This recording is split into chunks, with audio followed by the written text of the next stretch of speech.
बोलो श्री राधा वल्लभ भगवान की जय। ध्रुव महाराज जी जंगल में गए। जब जंगल में गए तो वहां पर देव ऋषि नारद जी महाराज का पदार्पण हुआ, क्योंकि जब तक के गुरु की कृपा न हो तब तक के भगवान मिलने वाले। आज भगवान की कृपा से ही गुरु का मिलन हुआ। शिष्य से गुरु का मिलन कब होता है? जब भगवान की कृपा होती है। और गुरु अगर कहीं मिल गए तो भगवान के मिलने में कोई देरी।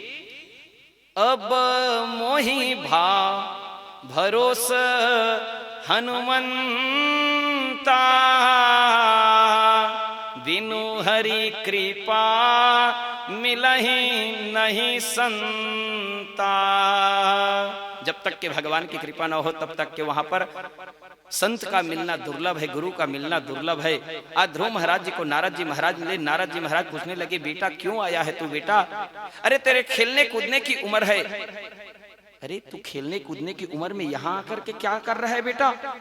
तो कहने लगे, हे गुरुदेव तुम मुझे लौटने की बात कह रहे हो, मैं लौट करके नहीं जाऊंगा। क्यों? क्योंकि जब मुझे गुरु मिल गए तो भगवान के मिलने में मुझे कोई देरी नहीं है। भगवान के मिलने में कोई देरी नहीं है, इसलिए मैं नहीं जाऊंगा। नारद जी महाराज समझाने लगे, लक्ष्यामः कुमारस्य सक्तस्य क्रीडनादिषु। ए बेटा तेरे खेलने कूदने की उम्र है, जा लौट जा, जंगल में मत रह। यहाँ पर बड़े बड़े हिंसक जानवर रहते हैं, बेटा जा लौट जा। लेकिन ध्रुव महाराज तो समझने वाले नहीं।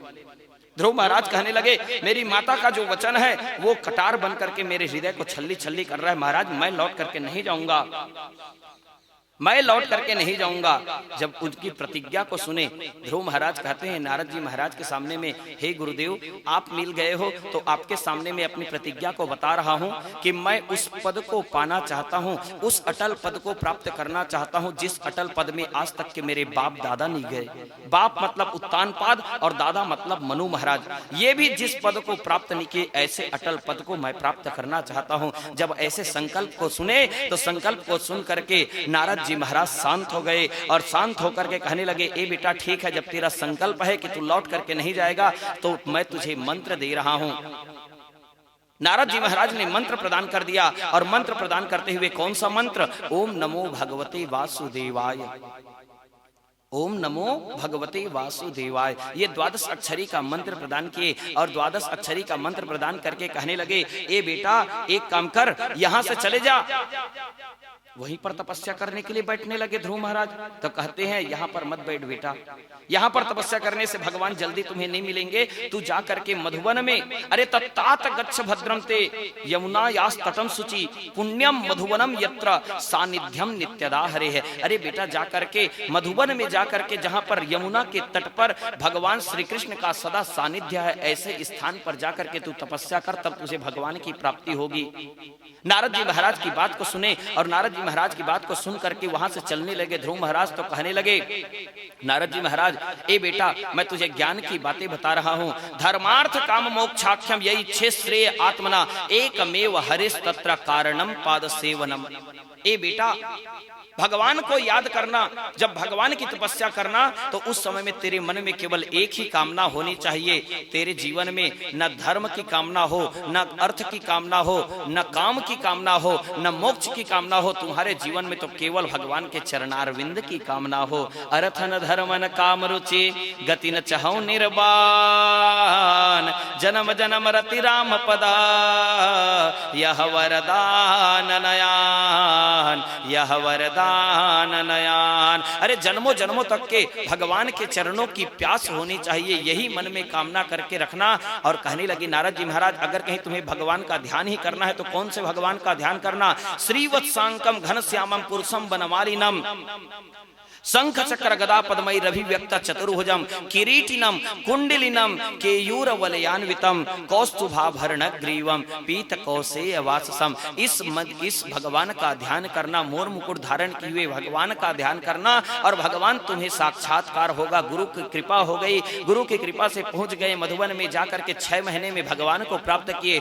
पहले महीने में आसन अनशन और ध्यान, पहले महीने में आसन अनशन और ध्यान, 3 दिनों के बाद बाद में त्रिरात्रांते कपित्थ बदरासना, 3 दिनों के अंदर में कैथ और बेर के फल को खा करके ध्रुव महाराज तपस्या कर रहे हैं। देखो उनकी उम्र कितनी है, मात्र 5 वर्ष की उम्र है। और 5 वर्ष की उम्र में ध्रुव महाराज जो है कहीं पर पढ़ने के लिए नहीं गए, कहीं किसी विद्यालय में नहीं गए, लेकिन उनकी तपस्या को देखो भैया। त्रिरात्रांते कपित्थ बदरासना, पहले महीने में, दूसरे महीने में क्या किए ध्रुव महाराज ने, तृण पर्णादि भी षष्ठे दिनेर भको, 6 दिनों के बाद में एक बार घास और पत्ते खा करके तपस्या करने लगे। तीसरा महीना आया, तीसरे महीने में नौवें हनी पानी पीते थे। कितने दिन के बाद में? 9 दिनों के बाद में एक बार पानी पिए। चौथा महीना आया तो चौथे महीने में प्राणायाम की क्रिया को शुरू कर दिए। और प्राणायाम की क्रिया में आप सभी लोग जानते हैं 3 क्रिया होती है, पूरक, कुंभक, रेचक। पूरक का अर्थ होता है नाक को, इस नाक को दबा करके इस नाक से श्वास को ऊपर की ओर खींचना, इसको पूरक की क्रिया कहा जाता है। कुंभक की क्रिया मतलब दोनों नाक को बंद कर देना। और रेचक की क्रिया होती है इस नाक को दबा करके इस नाक से उस श्वास को बाहर छोड़ना। ये 3 क्रिया होती है प्राणायाम की। तो वो प्राणायाम की क्रिया शुरू करते थे। जब पूरक की क्रिया करते थे, श्वास को ऊपर खींचते थे और ऊपर खींच करके नाक को दबा करके कुंभक की क्रिया करते थे। तो रेचक की क्रिया कितने दिनों के बाद, श्वास को छोड़ने की क्रिया कितने दिनों के बाद में करते थे? 12 दिनों के बाद में, द्वादशे हनी। 12 दिनों के बाद में एक बार श्वास लेते थे ध्रुव महाराज जी। अब सोच करके देखो कितने तपस्वी हैं। जो अभी 5 वर्ष की ही उनकी अवस्था है, फिर भी उनकी तपस्या को देखो भैया। जैसे ही 5वां महीना में आया तो ये 12 दिनों की क्रिया तो चलने लगी, चल ही रही थी। लेकिन चौथे महीने में 12 दिन में जब प्राणायाम करते थे तो वो दोनों पैर में खड़े थे। जब 5वां महीना आया ना तो एक पैर में खड़े हो गए, एक पैर में अचल खड़े हो गए। और अचल खड़े होने के बाद में जब 6वां महीना आया तो वो 12 दिन के बाद में जो श्वास ले रहे थे उसको भी लेना बंद कर दिए।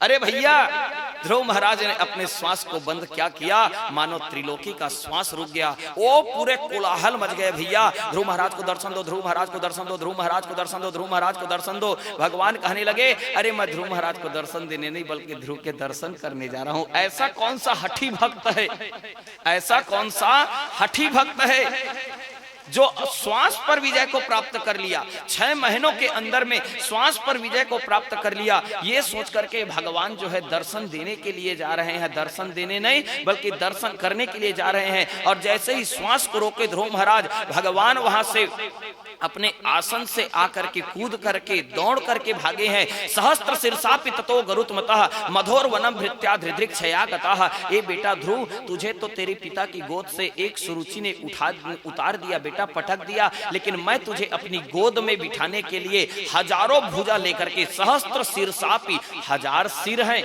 तो भुजा कितने होंगे, वो भी तो हजारों की संख्या में होंगे ना। सहस्त्र शीर्षापि ततो गरुत्मनः मधोर वनम भृत्या धृदृक्षया गतः। और भगवान वहां से प्रकट होकर के मधुवन में जाकर के भगवान शंख चक्र गदा पद्ममाला धारण के भगवान नारायण प्रकट होते हैं। 33 कोटि देवी देवता झरझर फूलों की वर्षा, बोलो श्री कृष्णचंद्र भगवान की जय। चतुर्भुज नारायण का स्वरूप दिखाई दे रहा है। और चतुर्भुज नारायण के स्वरूप को देख करके अभी ध्रुव महाराज दर्शन नहीं कर रहे हैं भैया, ध्रुव महाराज दर्शन नहीं कर रहे हैं। अभी केवल जितने 33 कोटि देवी देवता हैं वो दर्शन कर रहे हैं, क्योंकि ध्रुव महाराज की कथा में 2 दर्शन का उल्लेख है।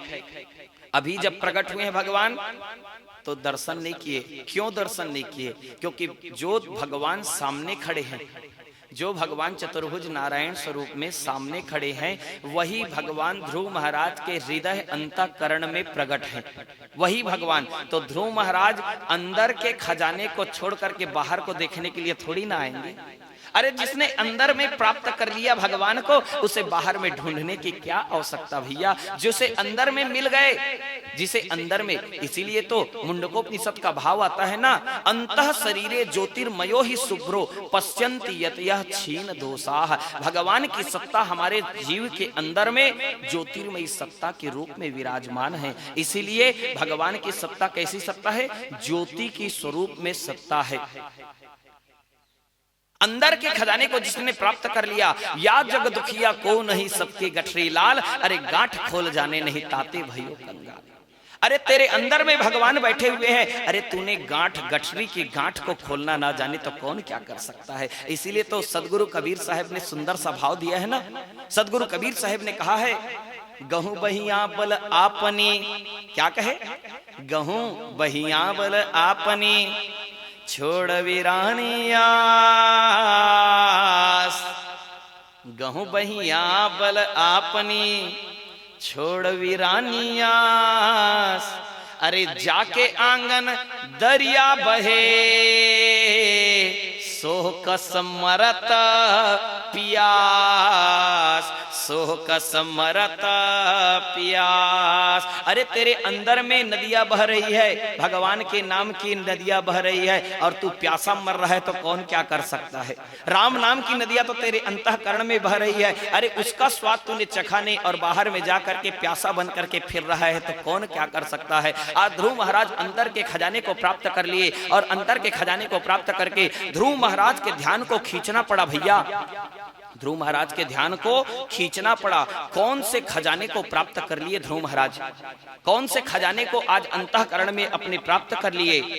खामोश का खजाना खामोश ढूंढता है, क्या, खामोश का खजाना खामोश ढूंढता है, कदमों तले है दौलत दौलत को ढूंढता है, कदमों तले है दौलत दौलत को ढूंढता है। कम बखत ने आकर किधर से घेरा, कम बखत ने आकर किधर से घेरा, मखलूके खुदा होकर के खुदा को ढूंढता है, मखलूके खुदा होकर के खुदा को ढूंढता है। सबकी है जो अकीदत सबकी है जो तरीकत, सबकी है जो अकीदत सबकी है जो तरीकत, हक की भी जो हकीकत हकीकत को ढूंढता है, हक की भी जो हकीकत हकीकत को ढूंढता है। जिसकी रोशनी से आलम आलम है सारा रोशन, जिसकी रोशनी से आलम आलम है सारा रोशन, रोशन का भी है रोशन रोशन को ढूंढता है, रोशन का भी है रोशन रोशन को ढूंढता है। महताब आफताबे तारे हैं जगमगाते, महताब आफताबे तारे हैं जगमगाते, इसका भी जो सहारे सहारे को ढूंढता है, इसका भी जो सहारे सहारे को ढूंढता है। बंधन और मोक्ष जिनमें मानिंद ख्वाब के हैं, बंधन और मोक्ष जिनमें मानिंद ख्वाब के हैं, जो मुक्त है हमेशा मुक्ति को ढूंढता है, जो मुक्त है हमेशा मुक्ति को ढूंढता है। पैगामी मुक्ति का भाव है, खामोश का खजाना खामोश ढूंढता है, कदमों तले है दौलत दौलत को ढूंढता है, कदमों तले है दौलत दौलत को ढूंढता है। अंदर के खजाने को ध्रुव महाराज ने प्राप्त कर लिया। जिस भगवान की कृपा से ध्रुव महाराज का ध्यान केंद्रित हुआ था, आज ध्रुव महाराज के ध्यान को उसी भगवान ने बाहर खींचा। अंदर को देख रहे थे, इसलिए भगवान अपने दर्शन देने के लिए उसके ध्यान को खींच रहे हैं। और ध्यान को जैसे ही खींचे तो ध्रुव महाराज क्या देखे, अरे जिस भगवान का वो अंतःकरण में दर्शन कर रहे हैं वही भगवान नैन खोल करके ध्रुव महाराज दर्शन करते हैं। शंख चक्र गदा पद्म धारण के भगवान नारायण प्रकट 33 कोटि देवी लीला झरझर फूलों की वर्षा, बोलो श्री कृष्णचंद्र भगवान की जय। भगवान चतुर्भुज नारायण के स्वरूप में खड़े हुए हैं। ध्रुव महाराज भगवान की स्तुति करना चाहते हैं, लेकिन पढ़े लिखे तो थे नहीं, कुछ जानते तो थे नहीं, तो मन ही मन सोचने लगे मैं तुम्हारी क्या स्तुति करूं, मैं तुम्हारी क्या विनती करूं। तो भगवान ने कृपा बरसा दिए और क्या किए भगवान ने, अस्पृश्य बालम कृपया कपोले, कपोल में भगवान ने शंख का स्पर्श कर दिया, पांचजन्य शंख का। और जैसे ही कपोल में शंख का स्पर्श हुआ वाणी प्रस्फुटित हो गई। इसीलिए तो कहा जाता है ना, मूकम करोति वाचालम पंगुम लंघयते गिरिम यत्कृपातमहं वंदे परमानंद माधवम परमानंद माधवम। मूक होहि वाचाल पंगु चढ़हि गिरिवर गहना। जासु कृपा सो दयाल द्रवहु सकल कली मल दहना। ऐसी भगवान की कृपा है कि गूंगा भी बोलना शुरू कर देता है, पंगु भी पहाड़ चढ़ करके आ जाता है। कल की बात सोच लो भैया, कितने बुजुर्ग लोग हैं जो भगवान का दर्शन करने की इच्छा लेकर के इतनी यात्रा में सम्मिलित हुए। कहां ऊपर चढ़े बर, कहां नीचे चढ़े बर। ये है प्रेम। जब भगवान कई जन किथे वैसने, कई जन मोल जब नाम लिखो ना, का करबे महाराज, गोड़ हाथ पिराथे महाराज, नीरेंगे सकन महाराज। अरे भैया, जब भगवान चलाना शुरू कर देते हैं तो रोकने वाला कौन है? भगवान चला रहे हैं तुम्हें, उसकी कृपा से ही तो तुम्हारा जीवन चल रहा है ना, तो रोक कौन सकता है? जब उसका बुलावा आया है तुम्हें जाना ही पड़ेगा। और अगर कहीं उसका बुलावा नहीं आया है तो तुम चाहे कितना भी उपाय कर लो, भगवान के दरवाजे तक के तुम नहीं पहुंच सकते। ये आपका बुलावा ही था जो आप ये सुख तीर्थ जैसे पावन पवित्र भूमि में बैठ करके कथा सुन रहे हो। किसी न किसी करोड़ों जन्म का आपका पुण्य ही होगा जो राजा परीक्षित को जब इस स्थान पर मुक्ति मिल सकती है, तो क्या हमें कथा श्रवण करने से हमें मुक्ति प्राप्त नहीं होगी? कितना भाग्यशाली है आप सभी जीव जो एक छोटे से बीमारी के डर के मारे हैं, कोरोना इला अगर कहीं बोलबे ना, तब बंगाल वाले मन बोलते तो इसने लगते कोरोना कोरोना वैसने किथे हो मन बंगाल से जो नायरी थे भाई मन ना, वो मन वैसने बोलते तब वैसने ढंग के लगते। कोरोना कोरोना की खमन किथन नहीं। और हमारे छत्तीसगढ़ी में दूध ल जब दोहनी में करे रही थी, उबाले रही थी, कौड़म करके चुरो रही थी, तौल करो थे, तौल करोनी की थन हम वही करोनी ताई है।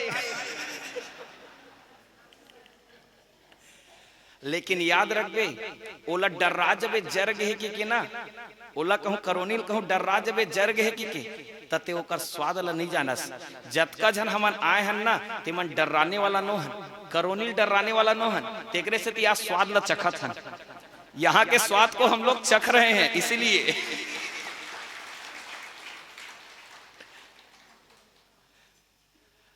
तो यही है भाव भैया कि भगवान का जब बुलावा हो जाए तो किसी के रोके नहीं रोक सकते। कई लोग अंतिम में भी फोन करके, जब छुट्टी घोषित हो गई छत्तीसगढ़ सरकार के द्वारा, दूजन कहा है वो भाभी और ये विद्या दोनों एक तीर में बैठे हुए दे बीनिया 7 बजे मोर फोन आ गई। आप मन तो एक टीम तो पहले निकल गई सी, दूसरा दिन के बाद बीनिया 7 बजे महाराज मोर स्कूल भी तेकर से नहीं जा सकत रहे हाँ, मैं अब जाए बर तैयार हो गए हाँ। मैं कहूं मोरो मेरी सीट खाली है, बिल्कुल आ जाते हैं। तो ये है कृपा, जिसका बुलावा है उसे कोई नहीं रोक सकता।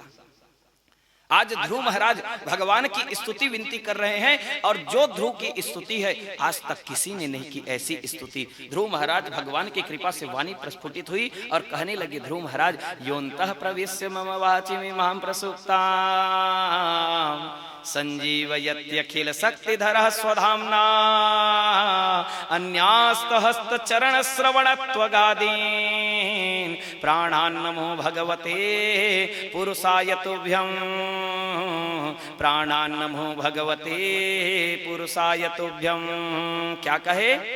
हे प्राण पुरुष परमात्मा, योन्तः प्रविश्य, मेरे अंतःकरण में प्रवेश करके, योन्तः प्रविश्य मम वाची, वाची मतलब होता है वाणी, मम वाची मीमां प्रसुप्ताम, प्रस्फुटित किए हो, संजीव यत्य अखिल शक्ति धर स्वधामना, आपके नाम रूपी संजीवनी को जपने के लिए मेरी वाणी प्रस्फुटित किए हो परमात्मा। अन्यास्त हस्त, ये हस्त भी तुम्हारा है। अन्यास्त हस्त चरण श्रवण, चरण श्रवण त्वगादीन तुमने ही दिया। प्राणान नमो भगवते, हे प्राण पुरुष परमात्मा, प्राणान नमो भगवते पुरुषाय तुभ्यम, हे प्राण पुरुष परमात्मा मैं तुम्हारे चरणों में बारंबार प्रणाम कर रहा हूँ। इस प्रकार से ध्रुव महाराज की वहां पर भक्ति पूर्ण हुई। ध्रुव महाराज को भगवान ने आशीर्वाद दिया और आशीर्वाद दे करके कहने लगे, अंतिम समय में 36,000 वर्षों तक के अभी तुम राजपाट करोगे और 36,000 वर्षों के राजपाट करने के बाद में जब अंतिम समय आएगा तो अंतिम समय आने पर तुम जा करके गंगा के किनारे में मेरी तपस्या करोगे, फिर से तपस्या करोगे, फिर से तपस्या करोगे तो उस समय में मैं तुम्हें अटल लोक प्रदान करूंगा। सोच करके देखो भगवान कितने कृपालु हैं। अभी ध्रुव महाराज 5 वर्ष के हैं, वो पहले से ही बता रहे हैं 36,000 वर्षों तक के तुम राजपाट करोगे, उसके बाद में जाकर के फिर से मेरी तपस्या करोगे, तब जाकर के मैं तुम्हें अटल लोक प्रदान करूंगा। एडवांस बुकिंग हुआ है कि नहीं हुआ है? जैसे हम करे रहे बुकिंग, हम तो नवंबर में करके बैठे रहे ना एडवांस बुकिंग करके, तब तो हमें सीट प्राप्त हुआ, नहीं तो सीट कहाँ मिलता भैया आज के डेट में है। तो ध्रुव महाराज के लिए भगवान कितने कृपालु हैं, कितने दयालु हैं, जो भगवान पहले से ही बुकिंग किए हैं, पहले से ही आरक्षित कर दिए हैं। ध्रुव महाराज वहां से प्रस्थान कर गए और जब नगर में पहुंचे, आशीर्वाद तो मिल गया है भगवान का। नगर में जब पहुंचे तो सबसे पहले देव ऋषि नारद जी महाराज पहुंचे। क्यों? क्योंकि अगर कहीं शिष्य अगर कहीं कोई अच्छा काम करे तो सबसे ज्यादा प्रसन्नता गुरु को होती है। गुरु कहता है कि आज मेरा नाम जगाने वाला कोई तो आ गया। आज नारद जी महाराज प्रसन्न होकर के पूरे नगर में ढिंढोरा पिटवा दिए भैया। ध्रुव महाराज को भगवान का दर्शन हो गया, ध्रुव महाराज को भगवान का दर्शन हो गया, पूरे नगर को सजाया गया। जब ध्रुव महाराज लौट करके आए तो गुरुदेव का आशीर्वाद लिए। गुरुदेव की आशीर्वाद लेने के बाद में सबसे पहले किससे मिलने के लिए गए? अपनी माता, अपनी माता। किससे? हाँ, क्यों? प्रथम राम भेटी कैकेयी, राम जी से मिलने के लिए तो तीनों माताएं गई थी, लेकिन राम जी मिले सबसे पहले किससे? प्रथम राम भेटी कैकेयी, परम सभेत गिरामति भे। तो ऐसे ही यहाँ पर ध्रुव महाराज सबसे पहले सुरुचि से मिलने के लिए गए। क्यों? क्योंकि माते तुमने ही तो कहा था ना, हे राम जा बन जा। शब्द पर गौर कीजिए, जा बन जा। जा अपनी जिंदगी को बना ले, जा अपनी जिंदगी को बना ले। तो इसलिए आज सुरुचि माता का प्रणाम किए और सुरुचि माता का प्रणाम करने के बाद में ध्रुव महाराज जब सुनीति माता से मिलने के लिए गए तो सुनीति माता कहती है, आज मैं पुत्रवती हो गई। अरे आज तक के तो ध्रुव काकर बेटा रही, जब आज ते पुत्रवती हुए तो ध्रुव काकर बेटा नहीं। पुत्रवती जुवती जग सोई, रघुबर भगत जासु सुत होई। अरे अगर कहीं गधा कहूँ 10 जन बेटा सब जन पथरा लादा थे का काम के भैया, ओकर ले कम से कम शेर के एक जन लइका, कम से कम दहाड़ा तो है जंगल में।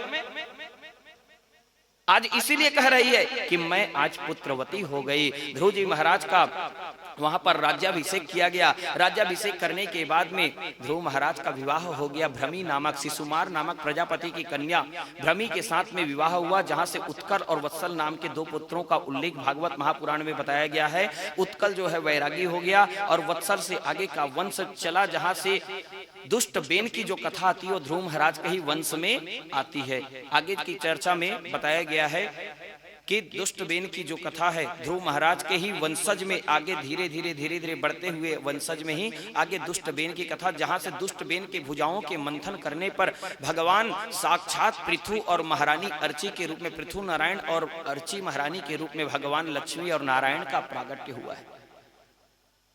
ध्रुव जी महाराज जब उत्तम का युद्ध हुआ, उत्तम की लड़ाई हो गई किसके साथ में? यक्षों के साथ में। उत्तम को यक्षों ने मार दिया, तो उत्तम के वध का बदला लेने के लिए ध्रुव महाराज ने क्या किया? अलकापुरी में यक्षों के ऊपर में चढ़ाई कर दिए सेना लेकर के।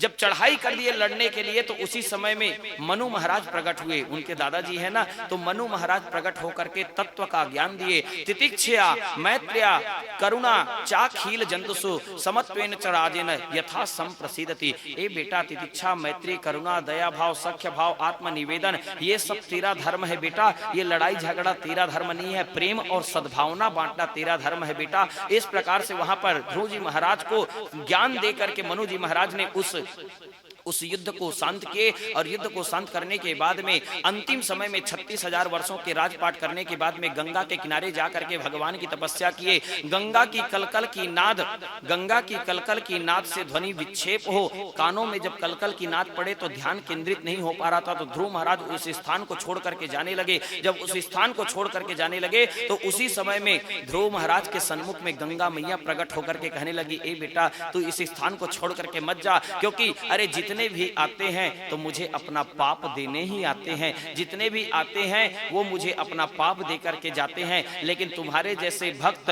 तुम्हारे जैसे संत आकर के मुझे पावन करते हो।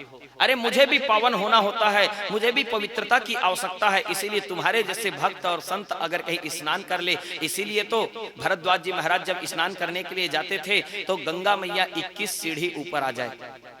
आप नहा लीजिए महाराज, 21 सीढ़ी अपने आप ही, आपको ज्यादा उतरने की तकलीफ करने की जरूरत नहीं है, मैं ही ऊपर चढ़ जाती हूँ। ये सुंदर सा भाव संतों के ऊपर में बताया गया है। ध्रुव जी महाराज वहां पर तपस्या की, और तपस्या करने के बाद में गंगा मैया उस दिन से लेकर के आज तक के वहां पर मौन व्रत धारण करके चल रही है। ऐसा लगता है गंगोत्री यमुनोत्री से उतर करके वहां पर आज गंगा मैया शांत चित्त होकर के बह रही है, जहां पर ध्रुव जी महाराज ने तपस्या किया। जब तपस्या पूर्ण हुई तो भगवान के पार्षद आए विमान लेकर के, उसी समय में मृत्यु देव प्रकट हो गए। मृत्यु देव के सिर में पैर को रखे, क्योंकि भक्तों के, हम सबके सिर में काल होता है।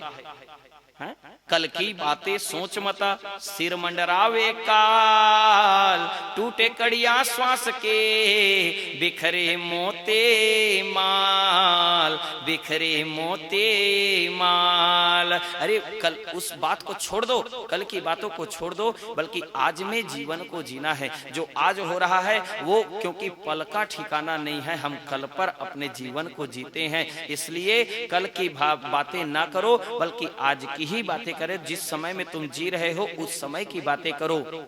Past is death, future is dark, best make your present time. Past मरा हुआ है, फ्यूचर इज डार्क, फ्यूचर अंधकार में है, best make your present time. अपने वर्तमान को संवार लो, आपका भूत और भविष्य दोनों ही संवर जाएगा। वर्तमान को बताया जाता है, सत्संग की छांव में बैठने के बाद में हमें वर्तमान के जीवन को बताया जाता है, ताकि वर्तमान के माध्यम से हम भूत और भविष्य दोनों को सुधार सके। भूत और भविष्य दोनों अगर कहीं बिगड़ा हुआ है तो वर्तमान के माध्यम से ही सुंदन कर लेते हैं। उसके बाद में अध्यात्म का अभाव, ये जीव ही उत्तान पाद है, और ये जीव ही उत्तान पाद होने के साथ साथ हमारे अंदर की जो रुचि है, हमारे अंदर की जो रुचि है उसी का नाम सुरुचि है, और हमारे अंदर की जो नीति का पथ है उसी का नाम सुनीति है। लोगों का स्वभाव होता है रुचि मतलब मनमर्जी काम। रुचि है ताथे, रुचि है जाथे, रुचि है खाथे, रुचि है देखाथे, रुचि है सुनाथे, रुचि है बोलाथे, रुचि है आनगा मोर आय रुचि ने, जानगा मोर जाय रुचि ने, देखने का मोर देखे रुचि, सुनने का मोर सुनने की रुचि ने, बोलना का मोर बोले रुचि नहीं है। ते कर ले मर जागा कहीं, जब तो कहीं के रुचि च नहीं है ते कल जिए रुचि, आई एम सुसाइड की टंगा घलो जाती। तो वही है भाव भैया कि ये अपने जीवन में ही देखना है। ये जीव ही उत्तान पाद, हमारे अंदर में ही सुनीति है, हमारे अंदर में ही सुरुचि है। और उस समय में तो ध्रुव महाराज को एक बार पटकनी देते हैं, सुरुचि उठा करके एक बार पटकनी देती है, लेकिन हमारे जीवन की जो सुरुचि है वो हमें जीवन में कितनी बार पटकती है, इसके लिए सुंदर सा उदाहरण आपको दे दूं मैं। एक जन रामचरितमानस के पाठ करत रहा है, रोज के नियम बना रहा है बेचारा है, रोज के नियम बना रहा है। मंगल भवनाय मंगल हारे, उमा सहित जेहि जपत पुरारे। जपे बर जपत रहा है, पाठ करे बर करत रहा है। 10-20 एकड़ के ओकर भर्री रहा। अब वो जोन पाठ करत तेन कौन हरे, वही उत्तान पादी। ओकर अंदर के सुनीति का कीस रोज के अपन बेटा कोरम पाथा साजो पालेना गए। तो कोरम पाए के बेटा कौन हरे ओकर ध्रुव। तो उसको किसको पाठ कर रहे हैं, रामचरितमानस। तो रामचरितमानस से क्या हो गया, सत्य ही ध्रुव है, सत्य ही ध्रुव है। तो सत्य का पाठ कर रहे हैं, रामचरितमानस मतलब सत्य, सत्य का पाठ कर रहे हैं। उसको भी अपनी गोद में लेकर के पाठ बिठा करके रखे हुए हैं। तो उसी समय में उसके अंदर में सुरुचि का आगमन हो जाता है और सुरुचि का आगमन होकर के पटकनी दे देते हैं।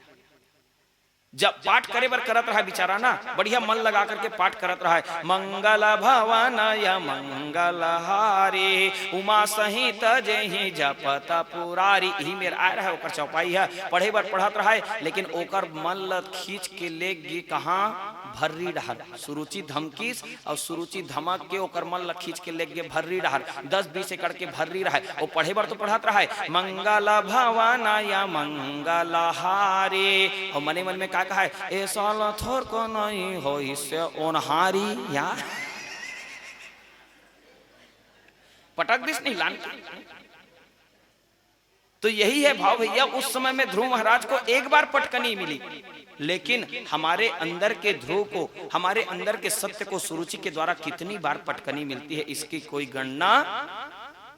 इसीलिए तो कहा गया है ना, एक जन लौकर गुरुदेव मंत्र दे दिस भैया, एक जन लोकर गुरुदेव मंत्र दे दिस, कहते ए बेटा मैं गुरु मंत्र प्रदान करा था, ये मंत्र के जाप कर बे सही कि हाउ गुरुदेव की जपे बर बैठ गए। तो जपत तेन कोने वही हा उत्तान पादे। और जे माला जपा थे भगवान के नाम के, वो काहरे वही ध्रुव है, वही सत्य है। ओकर माला के नाम के जाप करत, भगवान के नाम के जाप करत है।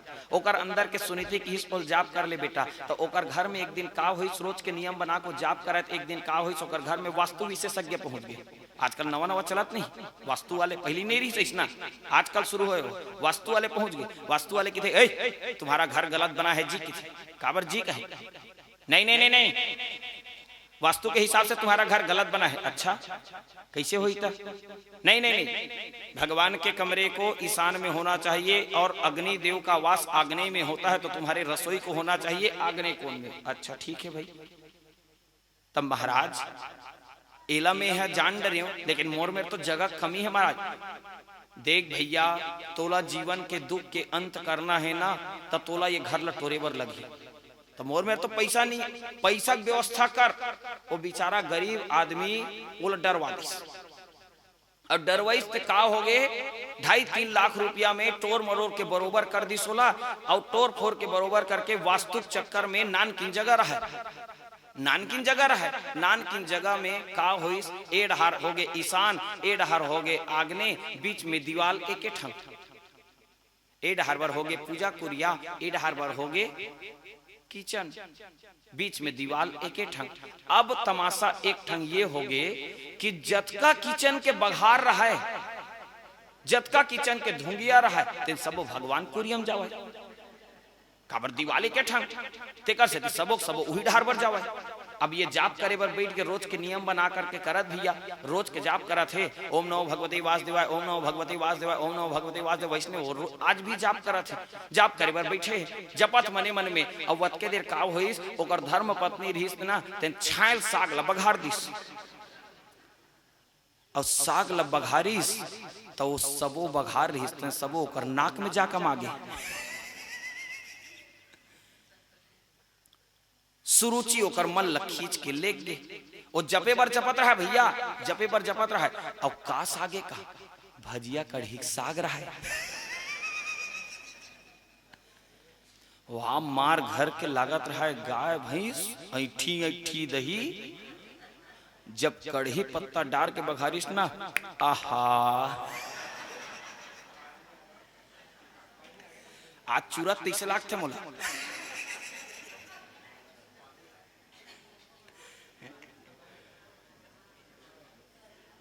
खींच के ले गए भैया ओकर मल्ला, और जहां खींच के लेगिस ना, खींच के लेगा देरी रही से बघार के चक्कर में सुरुचि ओकर मल्ला खींच के ले गए। ए जपे बर जपत रहा है, ओम नमो भगवते वासुदेवाय, ओम नमो भगवते वासुदेवाय, ओम नमो भगवते वासुदेवाय, और मने मन में का कहा है, भजिया कढ़ी गजब मीठा, भजिया कढ़ी गजब मीठा।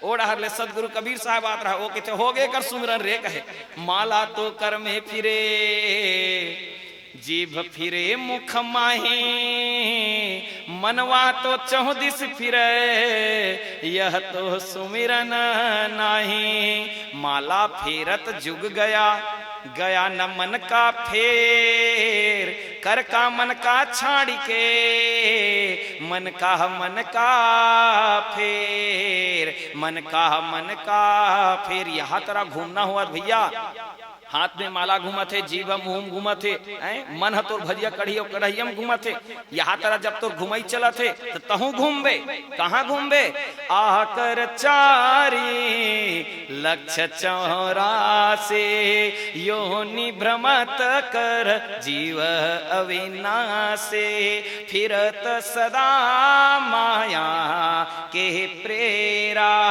काल कर्म स्वभाव गुण घेरा। तो इसीलिए कहा गया भैया अपने जीवन को व्यर्थ में मत बिताओ, अपने जीवन का सदुपयोग कर लो और जीवन का सदुपयोग करके अपने इस मानव जीवन का उद्धार कर लो। क्यों? क्योंकि ये जीवन तुम्हें मिला हुआ है, ये अनमोल है जीवन भैया। इस जीवन का सदुपयोग करना ही तुम्हारे जीवन का लक्ष्य होना चाहिए, नहीं तो ये जीवन को पुनरपि जन्मम पुनरपि मरणम पुनरपि जन्नी जठरे सैनम बार बार आवागमन के चक्रव्यूह में फिर से तुम्हें भटकना पड़ेगा, फिर से 84 लाख योनि में तुम्हें घूमना पड़ेगा। इसलिए इतना सुंदर सा तुम्हें सुअवसर प्राप्त हुआ है, इस सुअवसर का तुम लाभ उठाओ और भगवान को अपने जीवन में धारण करके भगवान के नाम अमृत को अपने जीवन में स्थान दे करके भगवान की कथा अमृत को अपने जीवन में बुला करके भगवान के सुन करके भगवान के नाम को अपने जीवन में हृदयंगम करके अपने इस मानव जीवन का बेड़ा पार व्यर्थ में मत बिताओ भैया। ये जिंदगी का कोई ठिकाना नहीं है। अरे हम लोग सोचते हैं लेन काली जुअर कर लेवो, लेन काली जुअर कर लेवो, लेन काली जुअर कर लेवो, लेकिन याद रखना कल कभी आने वाला नहीं है भैया। इसलिए जो काल करे सो आज कर, आज करे सो अब, पल में परलय होएगे, बहुरी करेगा कब, बहुरी करेगा कब। जिंदगी का कोई ठिकाना नहीं है, ये श्वास आ रही है जा रही है। अरे कोई व्यक्ति कितना भी बड़ा ज्ञानी क्यों ना हो जाए, उसे इतना भी ज्ञान नहीं होता कि ये श्वास जो हम लोग ऊपर की ओर खींच रहे हैं ये लौट करके आएगी कि नहीं आएगी, इसका भी हमें ज्ञान नहीं होता। ये मानव की जिंदगी को व्यर्थ में मत गवाओ भैया, नहीं फिर मेहनत किथा भैया।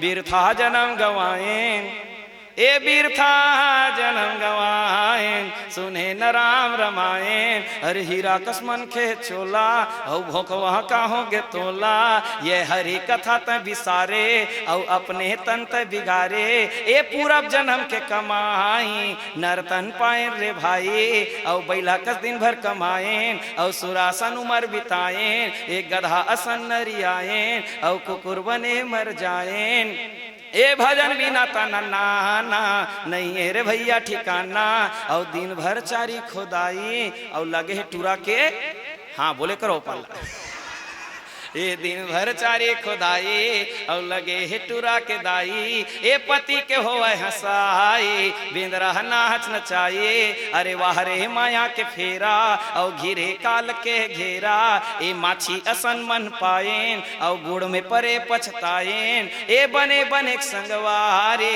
बिगड़े में आवन दुआरे, ए स्वार्थ के नाता और गोता, अरे बेटा नाती पंथी पोता, अरे मोहमा मूरत धंधाए और कुछ समझ नहीं आए, ए माटी के कुरिया डाड़ा, कौन कुरिया, ए माटी के कुरिया डाड़ा, राह नहीं तुर हाड़ा, अरे माटी माटी नहीं है काहे और सुंदर तन जर जाही, अरे अब तो let bygones be bygones to take and your future, अरे अब तो हरि गुण गाले मरना अपन बना ले, चरण कमल में रखैया निरंजन श्याम कन्हैया, बोलो श्री कृष्ण चंद्र भगवान की जय। ये अनमोल जिंदगी मिली हुई है, इस जिंदगी का सदुपयोग कर लो।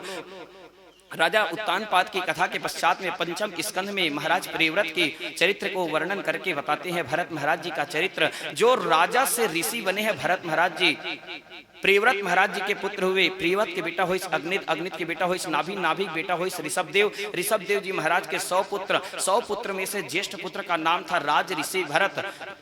ऋषभ देव जी महाराज वही हैं जिन्होंने जैन धर्म की शुरुआत की। कल हम लोग गए थे ना जैन धर्म मंदिरों में, वहां पर जाकर के दर्शन किए, बाहर से ही किए, समयाभाव के कारण बाहर से ही दर्शन किए, लेकिन दर्शन तो किए ना।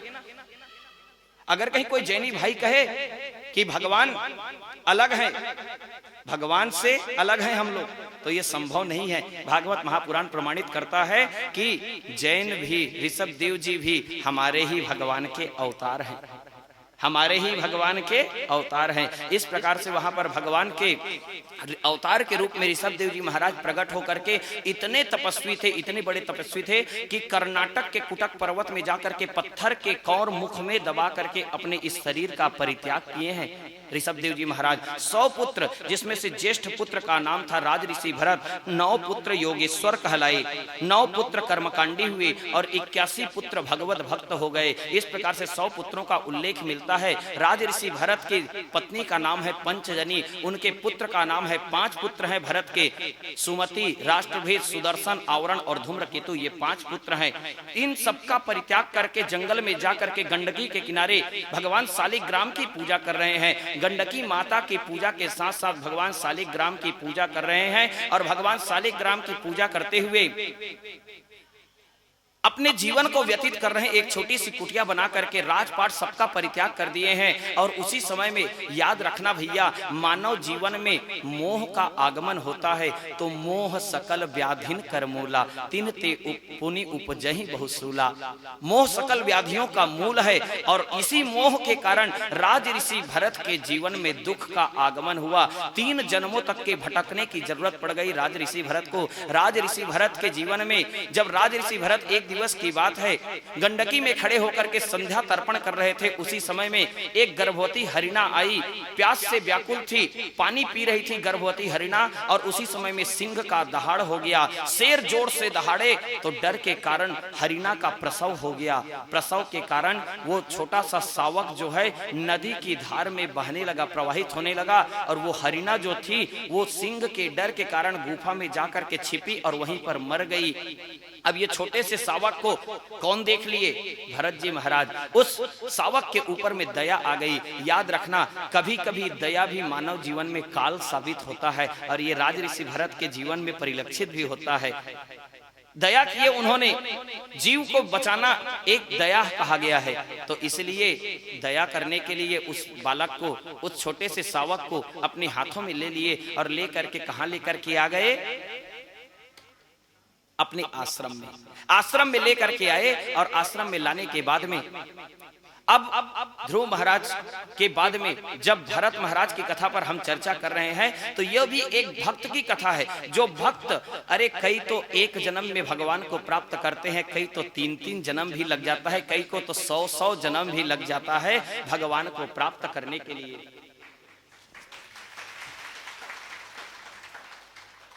भगवान को प्राप्त करने के लिए 100-100 जन्म भी लग जाता है। इसलिए आज भरत जी महाराज उस हरिणा के मोह में व्याकुल हो गए। अब आधा पूजा किसकी करे? आधा पूजा वो किसकी करे? भगवान की करे, शालिग्राम की करे, तो आधा पूजा किसकी करे? हरिणा के बच्चे की। क्योंकि किसी को, आप जीव को अगर कहीं अपने घर में रखे हैं तो उसकी देखरेख करना भी तो अनिवार्य है ना। घर में कहूं कोनो कुकुर पोसे, आजकल देखे हो ना, नया फैशन शुरू हो गए, गाय गरवल रखे बर, गौ माता रखे बर घर में जगह नहीं है, और कुकुर के वारे भाग तोर कुकुर डनलप के गद्दा, जैन थारी में आदमी खाते वही थारी में कुकुर खावा थे। जैसन आदमी पहना थे, जैसन आदमी यहाँ बढ़िया सुंदर तैयार होके, वैसने कुकुर बढ़िया ड्रेस व्रेस लगा तैयार, एकदम जैकेट वैकेट लगा के। आदमी गाय चराब में शर्म आती, लेकिन बिहनियल धर के हम लोग मॉर्निंग वॉक करने जा रहे हैं या कुकुर धरे की जा धन भागो कुकुर के। मनखे खाए बिस्कुट 5 रुपया मिल जाती, कुकुर के खाए बिस्कुट 150 रुपया में, मनखे के नहाए साबुन 10 रुपया में, कुकुर के नहाए साबुन 200 रुपया में। वारे तोर भाग कुकुर, हे भगवान, औ कहे नहीं तो अगले जन्म में कुकुरे बना देवे, 150 बिस्कुट तो खबर मिली।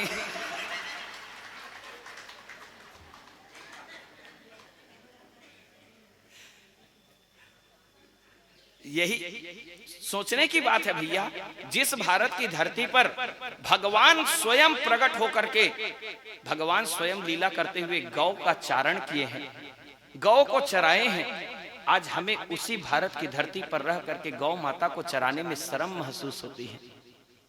गौ माता के पालन में हमारे लिए जगह नहीं है। अरे भैया, जिस घर में गौ माता रहती है उस घर में 33 कोटि देवी देवताओं का वास होता है। 33 कोटि देवी देवता बसते हैं, क्योंकि गौ माता के शरीर में ही 33 कोटि देवी देवताओं का वास कहा गया है। शास्त्रों में वर्णन किया गया है। कुकुर के शरीर में कुछ नहीं है ना, जेला पोसे धारे किंजरा था ना, ओकर शरीर में कुछ नहीं है, लेकिन गौ माता के शरीर में 33 कोटि देवी देवताओं का वास कहा गया है। आज राज ऋषि भरत को मोह जागृत हो गया। आधा पूजा वो हरिणा के बच्चे की करे, आधा पूजा किसकी करे, भगवान की करे। जब खेलते खेलते ये हरिणा का बच्चा जा करके पानी को जूठा कर दे, या पानी को जूठा करने के बाद में फूल को कहीं गिरा दे, तो ये भरत महाराज कहते थे कि मेरा छौना खेल रहा है, हाय रे मोर छौना की चुमा ओकर मुंह। अपन पत पत जन छौना छोड़ के आए और हरिणा पिलाल कहा हाय रे मोर छौना कहा था। अरे भैया, एक दिन की बात है, वो हरिणा का बच्चा बहुत से हरिणाओं के झुंड में जाकर के सम्मिलित हो गया, और यहीं से राज ऋषि भरत के जीवन में दुख का आगमन हुआ। राज ऋषि भरत उस छौना के, हरिणा के छौना को ढूंढते ढूंढते ढूंढते ढूंढते इतने आसक्त हो गए थे उसके मोह में कि बीमार पड़ गए। और याद रखना, चिंता और चिता में केवल एक बिंदी का फर्क है, केवल एक बिंदी का फर्क है। क्यों? क्योंकि चिता तो मरने के बाद में इंसान को जलाती है, चिता तो मरने के बाद में इंसान को जला करके राख करती है, लेकिन चिंता ऐसा है जो जीते जी इंसान को जला करके राख कर देती है। इसीलिए किसी बात की चिंता निष्फिक्री होकर के जिंदगी को जीना है। हमें किसी चीज की फिक्र करने की जरूरत नहीं है। क्यों? क्योंकि हम कौन हैं? हम कौन हैं जो हम अपने आप को कर्ता मान रहे हैं? अरे तू कर्ता है ही नहीं। लाने वाले वो, ले जाने वाले वो, खाने वाले वो, खिलाने वाले वो, देखने वाले वो, दिखाने वाले वो। अरे तेरे अंदर में सामर्थ्य ही क्या है? निमित्त मात्रम भव सव्य साचिन। तू तो केवल एक निमित्त मात्र है रे जीव। तेरे अंदर में करने की या कराने की शक्ति करा भी वही रहा है और तू कर भी वही रहा है। यहाँ पर भगवान ने हमको लाया भी वही और सकुशल लेकर के जाएगा भी वही। ये भगवान की कृपा है जो हम लोग अभी तक के किसी को कोई भी परेशानी नहीं हुई है। हम डर रहे थे, इतने डर रहे थे, लोगों के मन में केवल एक अफवाह फैला दिया गया था, और उस अफवाह के कारण मुझे कितने मुश्किलों का सामना करना पड़ा। ये मुश्किल नहीं कहूंगा मैं, मेरे लिए परीक्षा की घड़ी थी वो, और वो परीक्षा की घड़ी में मैंने भी ठान करके रखा था इस परीक्षा की घड़ी में मुझे सफल होने की ही जरूरत है, और मैं सफल होकर के दिखा भी दिया आप सबको। क्यों? क्योंकि मुझे भगवान के चरणों में पूर्ण विश्वास था। जब मैंने किसी का कुछ नहीं किया है तो भगवान भी मेरा कुछ नहीं करेगा। मैंने अगर कहीं किसी को अगर कहीं गलत राह पर चलाने का प्रयास किया होता तो जरूर भगवान भी मेरे साथ में गलत करते, लेकिन मैंने तो आप सबको भगवान से जोड़ने का प्रयास किया, भगवान के चरणों में लाने का प्रयास किया। तो यही है भाव भैया। भरत महाराज जी मृत्यु को प्राप्त हो गए, शरीर का त्याग कर दिए। तो हमारे शास्त्रों में बताया गया है, अंत काले च मामेव स्मरण मुक्त्वा कलेवरम यह प्रयाति समद्भावम याति नास्त्यत्र संशयः यम यम वापि स्मरण भावम त्यजयन्ते कलेवरम तम तमय वैति कौन्तेय सदा तद्भाव भाविता। भरत महाराज जी क्या कहने लगे कि अंतिम समय में जो जिसका ध्यान करके तन को त्याग करता है उसे उसी योनि में जन्म लेना पड़ता है। भरत महाराज जी अंतिम समय में किसका ध्यान किए? मृगा का ध्यान किए। दूसरा जन्म मृगा के रूप में हो गया, मृगा के तन को भी छोड़े। तीसरा जन्म हो गया, तीसरे जन्म में कौन से रूप में? एक ब्राह्मण देवता के घर में जड़ भरत के रूप में। और जड़ भरत के तन को प्राप्त करके भरत महाराज के जीवन के 3 जन्मों के बाद में मुक्ति की प्राप्ति हुई है। उस समय में उन्हें भगवान से साक्षात्कार हुआ, और भगवान से साक्षात्कार होकर के जड़ भरत, जड़ मतलब वो अपने जीवन में जड़ता को धारण करके रखे थे, न कभी नहाना न कभी धोना। जड़ भरत महाराज जी संत का जीवन जी रहे थे। और याद रखे भैया, आप मन कोनो देखे हो पेड़ ला कोनो नहावत देखे हो? वृक्ष को कभी नहाते हुए आपने देखा है? नहीं भैया। तो यही है भाव, जड़ कभी स्नान नहीं करता। वैसे ही अपने जीवन में वो जड़ता को धारण करने के साथ साथ मौन व्रत को धारण करके रखे थे, बोलते नहीं थे। जड़ भरत महाराज बोलते नहीं थे। जड़ भरत महाराज की वाणी प्रस्फुटित हुई है तो केवल एक ही जगह में प्रस्फुटित हुई है, राजा रहुगण को ज्ञान देने के लिए। जब जड़ भरत महाराज जी राजा रहुगण को ज्ञान दिए हैं कि ए राजा रहुगण, रहुगणेन तपसा न याति न याचेज्या न विपनात् गृहद्वार न छंदसा नैव जलाग्नि सूर्ये बिना महत पाद रजोभिषेकम। जब तक के तुम्हारे जीवन में किसी बड़े संत का जब तक के अभिषेक चरण रज से अभिषेक नहीं होगा, जब तक के तुम्हारे जीवन में किसी गुरु के चरणार विंद की प्राप्ति नहीं होगी, जब तक के किसी संत के चरणार विंद की प्राप्ति नहीं होगी, तब तक के तुम्हारे जीवन में मुक्ति की संभव नहीं है, तब तक के तुम्हारे जीवन में मुक्ति की प्राप्ति नहीं हो सकती। जड़ भरत महाराज जी राजा रहुगण को ज्ञान दिए और राजा रहुगण को ज्ञान देकर के दोनों के दोनों आत्मज्ञान से लाभान्वित होकर के मुक्ति को प्राप्त कर गए। 33 कोटि देवी देवता झरझर फूलों की वर्षा। बोलो श्री कृष्णचंद्र भगवान